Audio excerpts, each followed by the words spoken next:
కానీ ఎక్కడైనా ఏషాలు వేయడము, నేను నా దగ్గర వచ్చి అడిగితే నేను చెప్తాను, మీరు వచ్చి అడగలేదు కదా అందుకు ఇవ్వలేదని ఏషాలు వేస్తే తాట తీస్తా. మీరు వెళ్ళి రైతుల దగ్గర కూర్చొని చెప్పాలి. ఆడియో కూడా ఇప్పుడే టార్గెట్ ఇస్తున్నాను.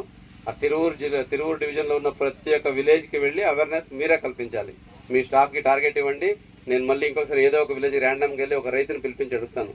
ఉపాధి హామీ గురించి, వస్తున్న ఉద్యాన పంటల గురించి ఏమేమి తెలుసు చెప్పండి అంటే, ఆయన నాకు తెలియదంటే అక్కడ ఉన్న ఫీల్డ్ అసిస్టెంట్, అక్కడ ఉన్న టెక్నికల్ అసిస్టెంట్, అక్కడ ఉన్న ప్లాంటేషన్ మేనేజర్ సస్పెండ్ చేస్తా. ఓకే, తమాషా కాదు. మనం అందరూ ఒక యజ్ఞం చేస్తున్నాం. సమాజాన్ని ఇంప్రూవ్ చేయాలి, పేదరికాన్ని నిర్మూలించాలని పగలు రాత్రి సీఎం గారు అయితేనేంటి, ప్రభుత్వం అయితేనేంటి, మినిస్టర్ అయితేనేంటి, అధికారులందరూ మనం యజ్ఞం చేస్తున్నాం.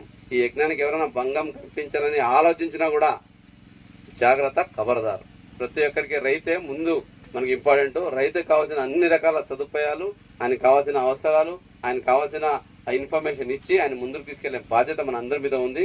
దీనికి అందరూ సహకరించాలి. అలాగే